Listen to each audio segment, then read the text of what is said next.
welcome to GardenFork. It's Christmas Day. Merry Christmas! Merry Christmas. Usually we are covered in snow here in New England, but right now it's a really warm day.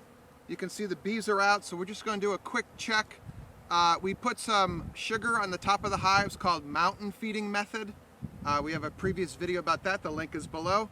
And it's a warm day, so when it's a warm day in winter and you're a beekeeper, you go check on your bees. Okay, we're not going to open the whole hive. Just going to pop the top and make sure that they have the supply of what we call backup or emergency feeding sugar. But right now, these bees are doing what's called cleansing flights. They come out and they basically go to the bathroom and then they go back into the hive. Bees do not go to the bathroom inside their hive. They hold it all in basically until a warm day. So that's what they're doing today. It's a happy day. It's a happy day.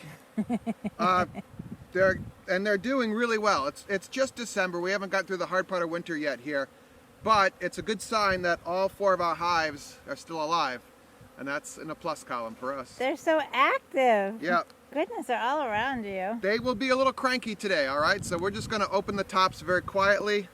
If you notice, we have the hives double strapped and tilted, and we have our insulated inner covers. We have videos about all that stuff in our winter prep video series.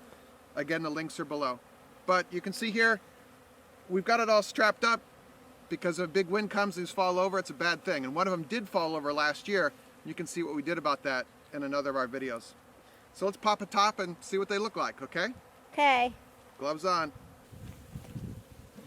So you want to unstrap your hives quietly. Don't bang. They don't like banging against the side of the hive. Again, they're very defensive right now. You don't want to get them too agitated.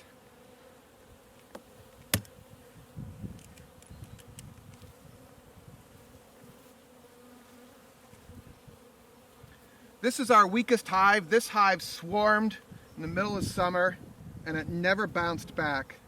But they made it through the year. So we'll take a look here.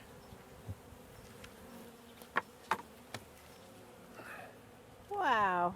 All right, that's our mountain feeding sugar method, and you can see here that they've barely touched it, which is fine, which is totally fine with me. Does that mean they have enough supply in the hive and don't need to touch it? Yep. So that's a good thing. Yeah, that's a good thing. It's early in the season too. All right.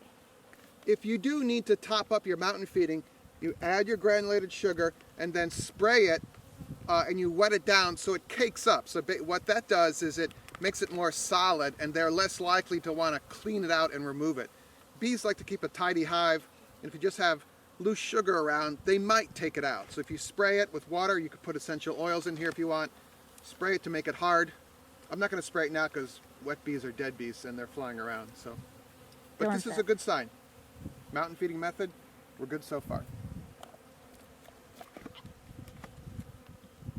I always put this a little forward and then I pull it back and then put it down very slowly so the bees can get out of the way. But this is our insulated inner cover.